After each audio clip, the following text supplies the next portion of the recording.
Hello, first grade readers. Welcome back. I hope you are so excited to read book 4 from the Magic Treehouse series. It is called Pirates Past Noon. What do you think is going to happen? Let's find out. Pirates Past Noon. For Andrew Kim Boyce. Table of contents.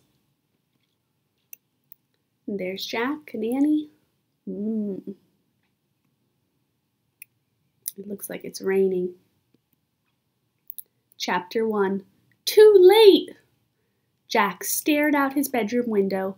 The rain kept falling and falling. The TV said it would stop by noon, said Annie, his 7-year-old sister. It's already past noon, said Jack. But we have to go to the treehouse, said Annie. I have a feeling the M person will be there today. Jack pushed his glasses into place and took a deep breath. He wasn't sure he was ready to meet the M person yet, the mysterious person who had put all the books in the magic treehouse. Come on, said Annie. Jack sighed. Okay, he said. You get our raincoats and boots. I'll get the medallion and bookmark. Annie ran to get their rain gear. Jack reached into his drawer. He took out the medallion. It was gold. The letter M was engraved on it. Then he took out the bookmark. It was made of blue leather. It had the same M on it. Both M's matched the M that was on the floor of the treehouse. Jack put the medallion and bookmark into his pack. Then he threw in his notebook and pencil. Jack liked to take notes about important things. I got our rain stuff, called Annie. Jack picked up his pack and went downstairs. Annie was waiting by the back door. She was putting on her boots. Meet you outside, she said. Jack pulled on his raincoat and boots. Then he put on his backpack and joined her. The wind was blowing hard. Ready, set, go, shouted Annie. They kept their heads down and charged into the rainy wind. Soon they were in the Frog Creek woods. Tree branches swayed, flinging rainwater everywhere. Yuck, said Annie. They splashed through puddles until they came to the tallest oak tree in the woods. They looked up. Tucked between 2 branches was the treehouse. It looked dark and lonely against the stormy sky. Hanging from the treehouse was a rope ladder. It was blowing in the wind. Jack thought of all the books up there. He hoped they weren't getting wet. The M person's been there, said Annie. Jack caught his breath. How can you tell? He said. I can feel it, she whispered. She grabbed the rope ladder and started up. Jack followed. Inside the treehouse was chilly and damp, but the books were dry. They were all neatly stacked along the wall, just the way they had been the day before. Annie picked up the castle book on top of one stack. It had taken them to the time of castles. Remember the knight? She said. Jack nodded. He would never forget the knight who had helped them. Annie put down the castle book. She picked up the next book on the stack. It was the dinosaur book that had taken them to the time of dinosaurs. Remember? She said. Jack nodded. He'd never forget the pterodon who had saved him from the Tyrannosaurus Rex. Then Annie held up the book about ancient Egypt. Meow, she said. Jack smiled. The Egypt book had taken them to the time of pyramids. A black cat had come to the rescue there. And here's the book about home, Annie said. She held up the book with the picture of their hometown in it, Frog Creek, Pennsylvania. Jack smiled again. The Pennsylvania book had brought them back home at the end of each of their adventures. Jack sighed. Okay, he still had 2 main questions. Who was the M person who had put all the books here? And did the knight, the pterodon, and the cat all know the M person? Finally, Jack reached into his backpack. He took out the gold medallion and the leather bookmark. He placed them on the floor. right over the spot where the M glowed faintly in the wood. Rain blew into the treehouse. "Brr," said Annie. "It's not very cozy today." Jack agreed with her. It was too wet and cold. "Look," Annie pointed to an open book lying in the corner. "I don't remember a book being open." "Me neither," said Jack. Annie picked up the book. She stared at the picture on the page. "Wow, this place looks great!" She showed the picture to Jack. He saw a sunny beach, a big green parrot sitting in a palm tree, and a ship sailing on a blue sea. Another gust of rainy wind blew into the treehouse. Annie pointed to the picture. "I wish we were there instead of here," she said. "Yeah," said Jack, "but where is there?" "Too late!" came a squawk. Jack and Annie turned quickly. This is inside the treehouse. What do you think it is, making that squawking sound? Sitting on a branch outside the window ledge of the treehouse was a green parrot, exactly like the parrot in the picture. "Too late!" the parrot squawked again. "A talking parrot," said Annie. "Is your name Polly? Can I call you Polly?" Suddenly the wind started to whistle. "Oh no, now we're in big trouble," said Jack. The wind blew harder. The leaves shook. The treehouse started to spin faster and faster. Jack squeezed his eyes shut. Then everything was still. Absolutely still. Jack opened his eyes. "Too late!" squawked Polly. Chapter 2. The Bright Blue Sea. Jack felt hot sunlight streaming into the treehouse. He smelled salt water. He heard the sound of waves. He and Annie looked out the window. The treehouse was in a palm tree. Beyond was a bright blue sea. A tall sailing ship was on the horizon. It was just like the picture in the book. "Too late!" squawked Polly. "Look," said Annie. Polly was flying in circles above the treehouse. Then she swooped down to the ocean. "Come on, let's follow her. Let's go in the water," said Annie. She took off her raincoat and dropped it on the floor. "Wait, we have to study the book first," said Jack. He started to reach for the book, but Annie grabbed it. "You can read it on the beach," she said. Without even looking at the cover, she shoved the book into Jack's backpack. He sighed. Actually, the water did look wonderful. "Okay," Jack said. He took off his raincoat too. "Come on!" Andy handed Jack his backpack and started down the ladder. Jack folded the raincoat and put it next to the stack of books. He put on his backpack. Then he went down the ladder. As soon as Annie hit the sand, she ran toward the ocean. Jack watched her wade into the water. She was still wearing her rain boots. "Your boots, Annie," called Jack. She shrugged. They'll dry out," she said. Jack took off his boots and socks. He put them inside his pack. Then he rolled up his jeans and ran across the hot sand into the waves. The water was warm and clear. Jack could see shells and tiny fishes. He shielded his eyes against the sun and peered out at the sea. The tall sailing ship seemed a bit closer. "Where's Polly?" said Annie. Jack glanced around. No sign of Polly. Not in the palm trees, not on the sunlit sand, not over the bright blue sea. There they are, splashing in the waves.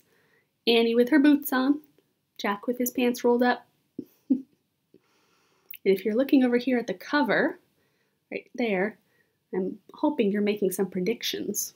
What do you think is going to happen to them here? When Jack looked out at the sea again, the ship seemed even closer. Now Jack could see its flag.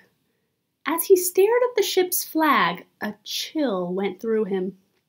The flag was black, with a skull and crossbones. "Oh, man," he breathed. He started out of the water. "What's wrong?" said Annie. She splashed after him. Jack ran to his backpack. Annie followed. He grabbed the book from his backpack. He looked at the cover. For the first time, he and Annie read the title of the book. "Yikes!" said Annie. "Pirates of the Caribbean," Jack read aloud. Uh-oh. I will point out, some people say Caribbean, some say Caribbean. I'm going to say Caribbean in this reading.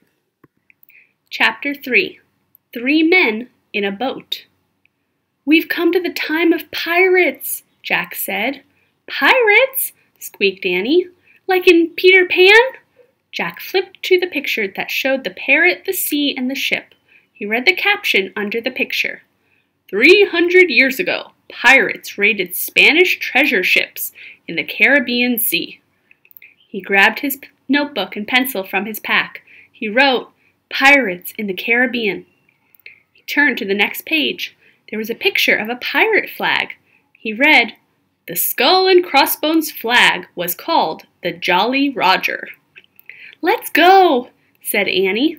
"Wait," said Jack. "I want to make a drawing of the flag." He propped the pirate book in the sand. He started drawing the Jolly Roger flag. "Don't copy the picture in the book," said Annie. "Look at the real thing." But Jack pushed his glasses into place and kept drawing. "Jack, some pirates are getting into a rowboat," said Annie. Jack kept drawing. "Jack, the boat's leaving the big ship," said Annie. "What?" Jack looked up. "Look," Annie pointed. Jack looked. He saw the rowboat coming toward the shore. "Run," said Annie. She started running toward the treehouse. Jack jumped up. His glasses fell off. "Hurry!" Annie called back to him. Jack went down on his knees. He felt for his glasses. Where were they? Jack saw something glinting in the sand. He reached for it. It was his glasses. He snatched them up. Then he threw his notebook and pencil into his pack. He put the pack on his back. He grabbed his boots and his socks, and he took off running. "Hurry! They're coming!" Annie was at the top of the rope ladder. Jack looked back at the sea. The pirates were closer to the shore. Suddenly, Jack saw the pirate book. In all the confusion, he had forgotten it. It was still propped in the sand. "Oh man, I forgot the book," he said. He dropped his socks and boots below the treehouse. "Come on, Jack," Annie shouted. "I'll be right back," Jack called. "I've got to get the book." "Jack, forget it!" But Jack was already running toward the water. Jack grabbed the book. "Come back!" Annie shouted. Jack shoved the book into his backpack. Suddenly, a giant wave carried the rowboat right onto the beach. "Run, Jack!" shouted Annie. 3 big pirates splashed onto the sand. They had knives in their teeth. They had pistols in their belts. They charged toward Jack. "Run, Jack, run!" cried Annie.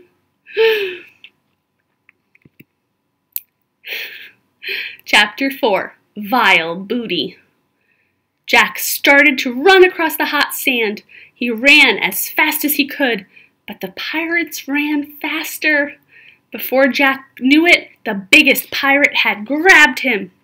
Jack struggled, but the pirate had huge, strong arms. He held on to Jack and laughed a mean, ugly laugh. He had a shaggy black beard. A patch covered one eye. Jack heard Annie yelling.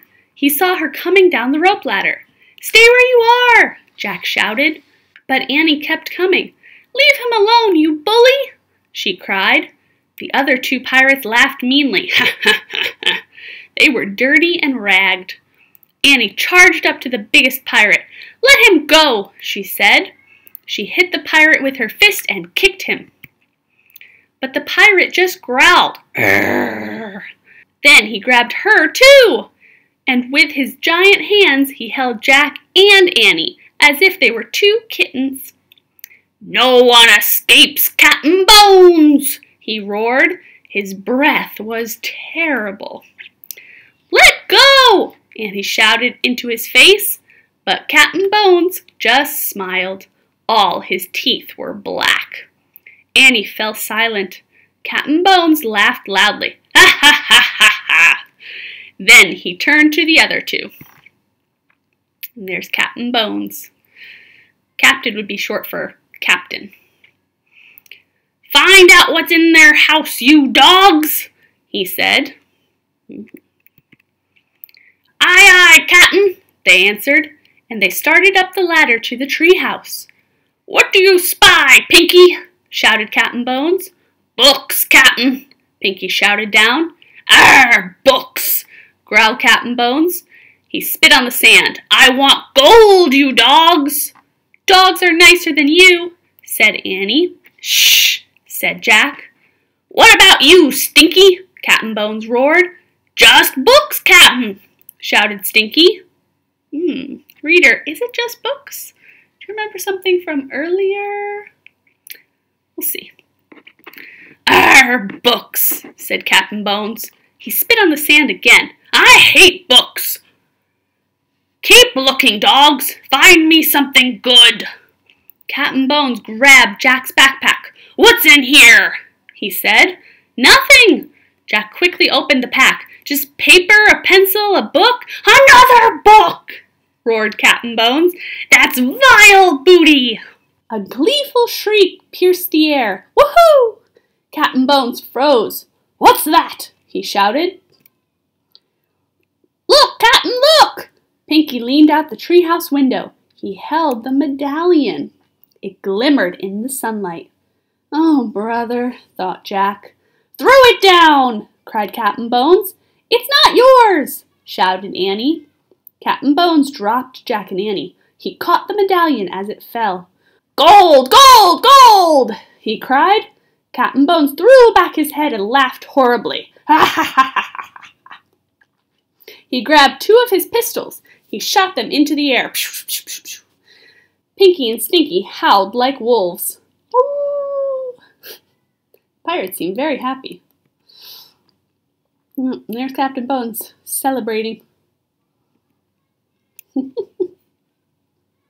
do you think will happen next? Chapter 5, The Kid's Treasure. Jack and Annie watched in horror. The gold-greedy pirates seemed to have lost their minds. Jack nudged Annie.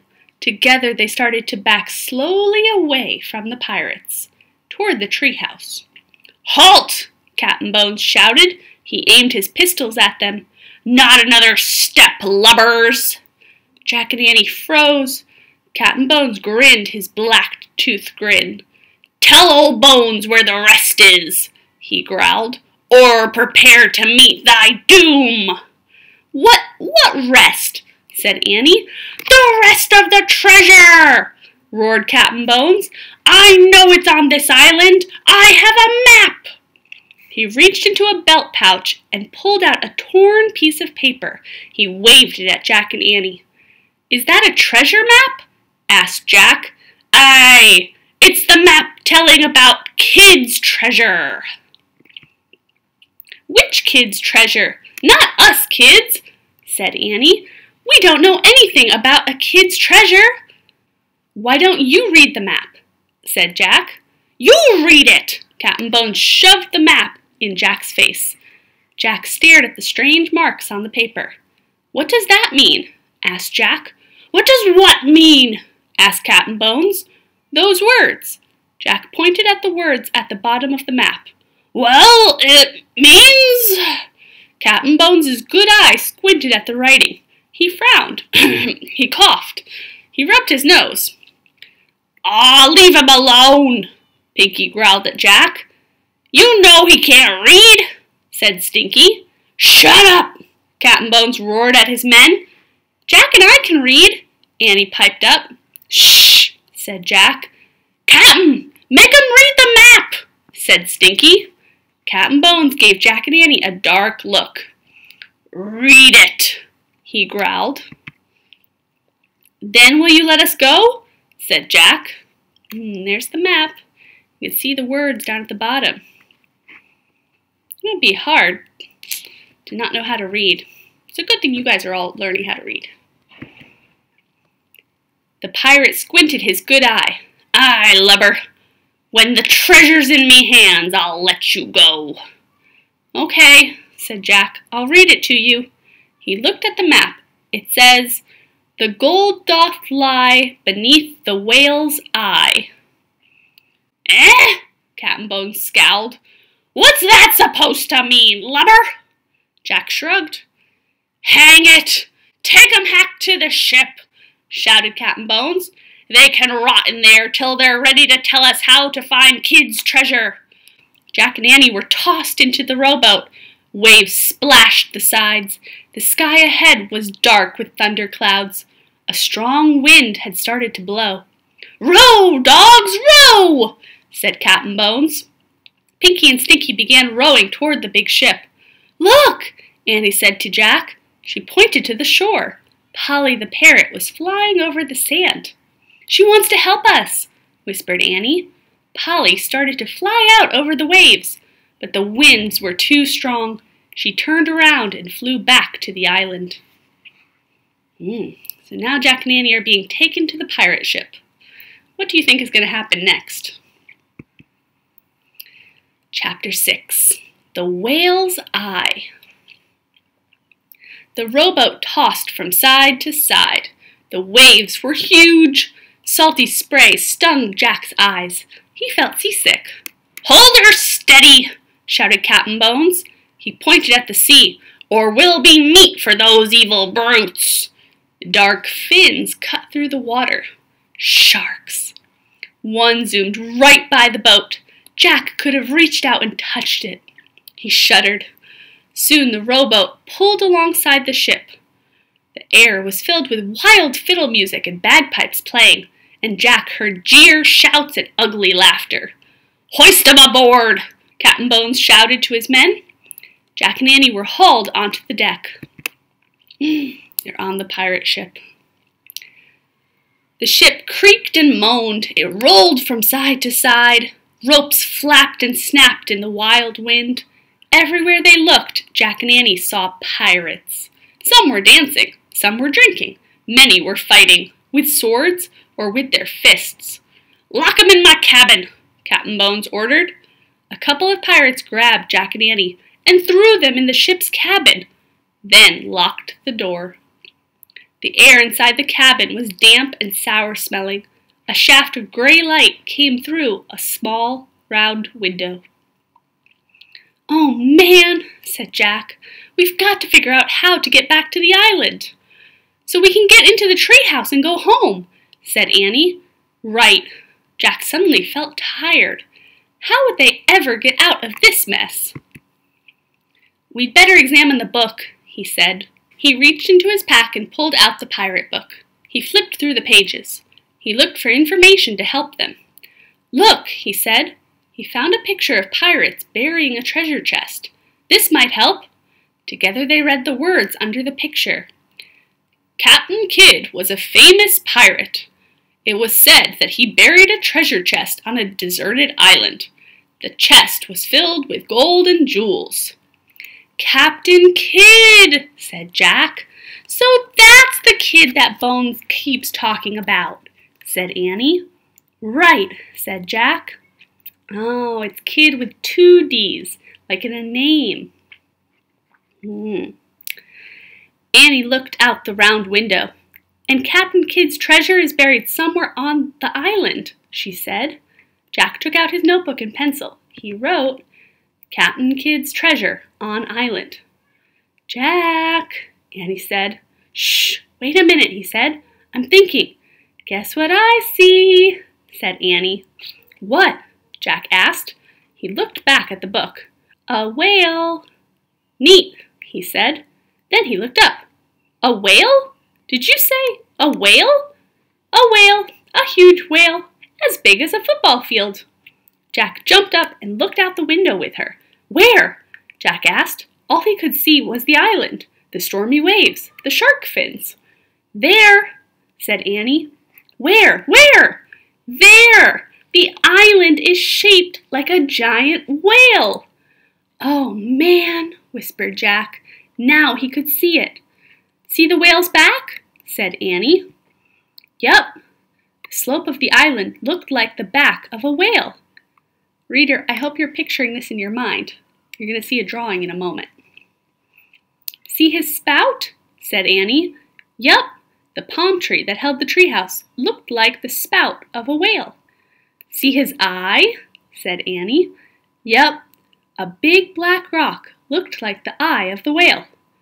The gold doth lie beneath the whale's eye, whispered Jack. Wow.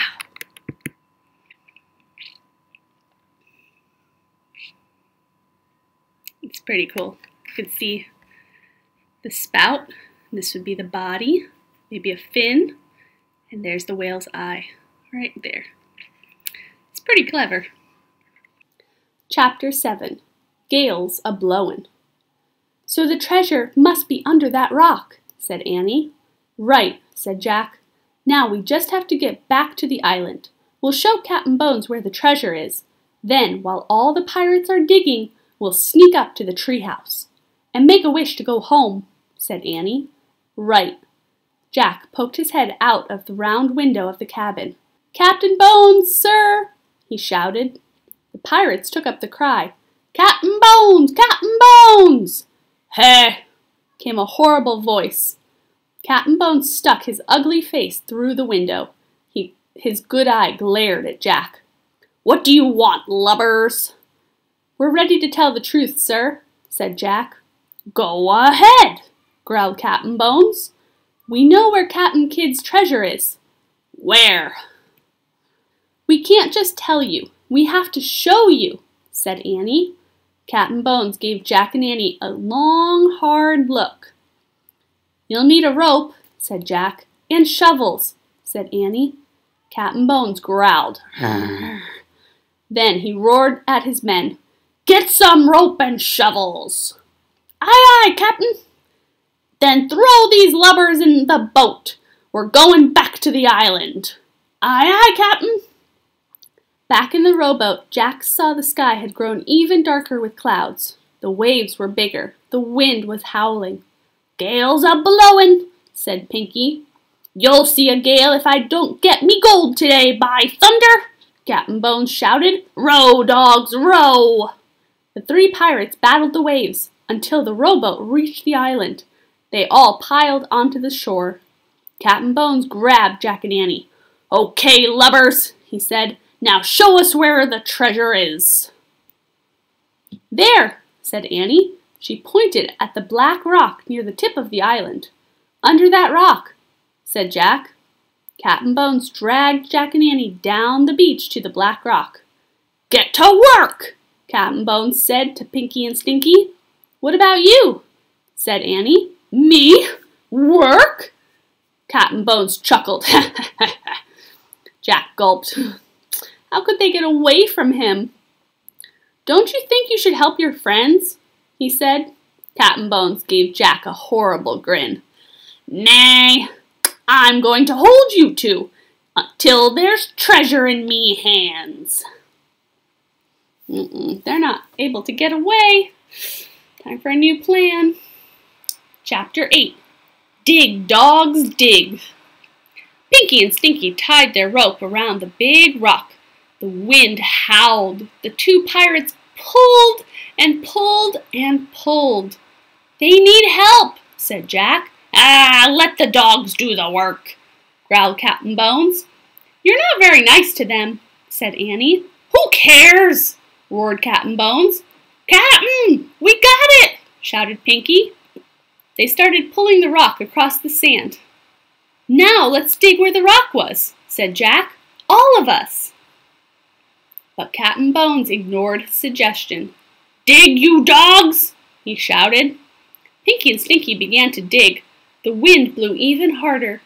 There was going to be a thunderstorm. Ow! I got sand in my eyes, Pinky whined. Ow! Me back hurts, Stinky cried. Dig! Shouted Captain Bones. He held Jack and Annie with one hand. With the other, he pulled out the gold medallion. He tossed it at the two pirates. It fell into the hole. Dig for more of these, you swine, he said. Squawk! Look, Annie said. Polly was back. She was circling above them.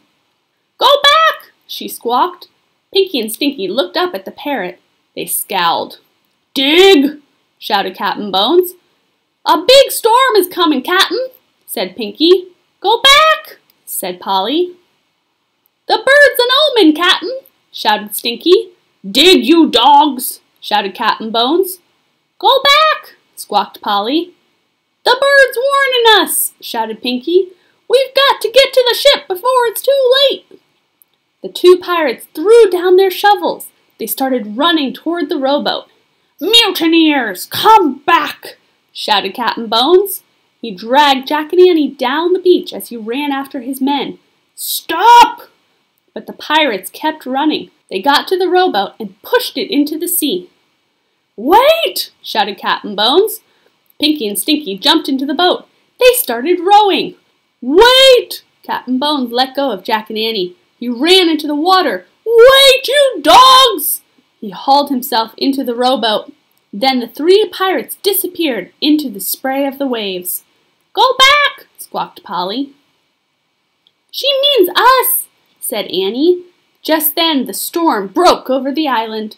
The wind howled. Rain fell in buckets. "Let's go!" cried Annie. "Wait, I have to get the medallion!" shouted Jack. He ran to the hole dug by the pirates. He looked down in it. Even in the dreary light, the medallion was shining. Big, fat raindrops were falling into the hole, washing away the sand. Jack saw a patch of wood. Then the rain cleared away more sand, and Jack saw the top of an old trunk. He stared. Was it Captain Kidd's treasure chest? "Hurry, Jack!" cried Annie. She was halfway up the treehouse ladder. "I found it! I found it!" cried Jack. "I found the treasure chest!" "Forget the treasure chest," said Annie. "We have to go, now! The storm's getting worse." Jack kept staring at the chest. Was there gold inside? Silver? Precious gems? What would you do, reader? "Come on!" Now Annie was shouting from the treehouse window, but Jack couldn't tear himself away. He brushed the rest of the muddy sand off the chest. "Jack, forget the treasure chest!" cried Annie. "Let's go!" "Go back!" squawked Polly. Jack looked at the parrot. She was perched on the black rock. He stared into her wise eyes. He thought he knew her from somewhere else. "Go back, Jack," she said. She sounded like a person. Okay, it was definitely time to go.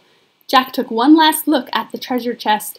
He clutched the gold medallion, then he took off, running toward the treehouse. His socks and rain boots were still there. He quickly pulled the boots on. He shoved the socks into his backpack. The rope ladder was dancing wildly in the wind. Jack grabbed it. The ladder swayed as Jack climbed. He was tossed this way and that, but he held on tight. At last he pulled himself into the treehouse. "Let's go!" he cried. Annie was already holding the Pennsylvania book. She pointed to the picture of Frog Creek. "I wish we could go there!" she shouted. The wind was already blowing hard, but now it blew even harder. The treehouse started to spin. It spun faster and faster, then everything was still. Absolutely still. Chapter 9. The Mysterious M. Drip, drip. Jack opened his eyes. Rain was dripping from the leaves of the tree. They were back in Frog Creek. The rain was softer. The wind was gentler. The air was sweeter.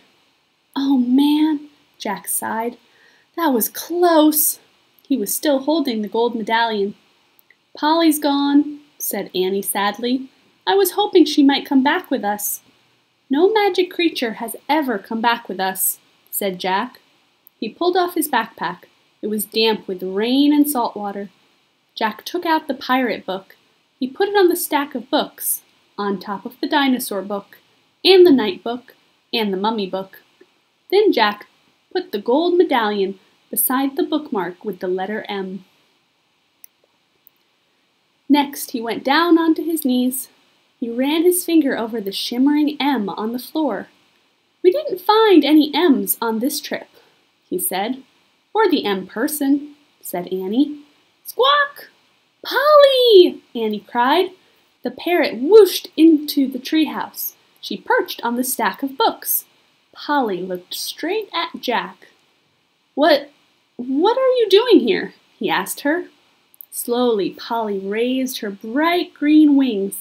They grew bigger and bigger until they spread out like a huge green cape.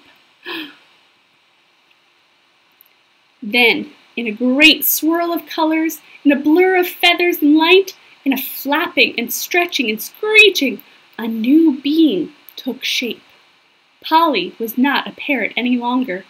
In her place was an old woman, a beautiful old woman with long white hair and piercing eyes. She wore a green feathered cape. She perched on the stack of books, and she was very calm and very still. Neither Jack nor Annie could speak. They were too amazed. "Hello, Jack. Hello, Annie," the old woman said. "My name is Morgan Le Fay." Chapter 10. Treasure Again. Annie found her voice first. "The M person," she whispered. "Yes, I'm the M person," said Morgan. Where are you from?" asked Jack. "Have you ever heard of King Arthur?" said Morgan. Jack nodded. "Well, I am King Arthur's sister," said Morgan. "You're from Camelot," said Jack. "I read about Camelot." "What did you read about me, Jack?" said Morgan. You are a witch." Morgan smiled. "You can't believe everything you read, Jack." "But are you a magician?" said Annie. "Most call me an enchantress, but I'm also a librarian," said Morgan. "A librarian?" said Annie. "Yes, and I've come to the 20th century, your time, to collect books. You are lucky to be born in a time with so many books."